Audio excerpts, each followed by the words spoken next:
Alright, so this is a short video of how to change the coil springs on a 2007 to 2012, 2013, possibly 2014 Cadillac Escalade ESV and the short version, which is what this is. I changed the air suspension. I converted it from the air to the ready strut. And did really good for the front. Yes, there's wheel shocks. Yes, I have jack stands under there. And I changed the shock absorbers in the back.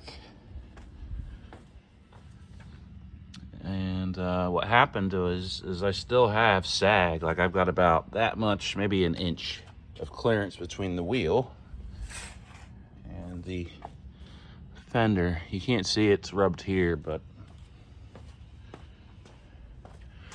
you can see it's rubbed here and here. That's before I changed that. So I've cut the shit out of my hands doing this. I twisted my knee yesterday and it's got screws and rods and things.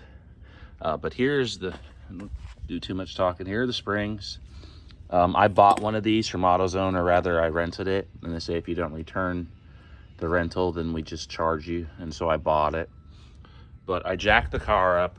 I took this nut. I guess this is one of the control arms. I don't know what you call it. But I know that this helps determine or tells the truck what ride height it's at.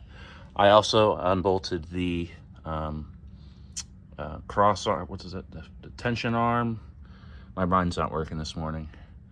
And when I put it on jack stands, and I was able to lower it enough to then put this clamp on, this spring compressor on upside down. And it takes a 19 millimeter socket.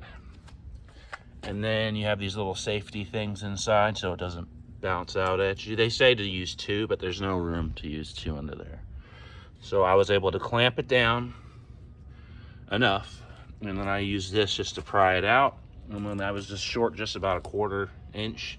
So then I used this jack and I cranked it just to kind of spread everything apart a little bit. I used where the jounce bumper goes, because it's fallen off anyway, so I've got new ones to put in there.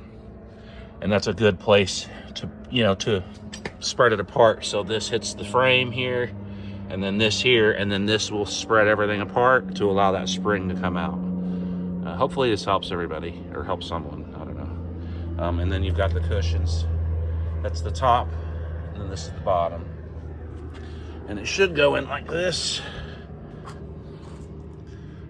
This one goes on the top like this, and then that will go inside there, and then up top there. Hopefully just a video of what this stuff looks like might give you a better idea. Maybe you're not replacing the coil spring, maybe you're just replacing the strut or the jounce bumper. It's hard to say, but I did the brake pads as well. I picked up this truck about 2 days ago, and I've been sitting for about 6 months. It runs good, but it rides like shit. And I got my kids in it and stuff, and so it's got to be done right. They wanted $1,000 to replace these at the shop, and that's with the part already. And so I bought them for $87 on Rock Auto. Shipped with tax, $87 to my door. I'll just do it myself. Anyway, sorry to talk so much. Hopefully this does something for you. I've got other videos. I haven't been doing a lot of car videos, but I rebuilt at least the front of this and the inside. My son had smashed it, rear-ended someone. So this is the original donor car, and this is what this car looked like. So I took donor car I found on Facebook Marketplace. I put everything back together except for the side skirt still, and then this door. And then the fender has some imperfection, like right there. and then the hood doesn't line up quite right. But yeah, they said it was totaled when they towed it from the road. I went to the impound lot the same day, got it out for $200, and I rebuilt the car after buying the donor car and then taking everything off, and then I sold parts off of the donor car. It actually was free to repair this car. Anyway, I'm getting off topic.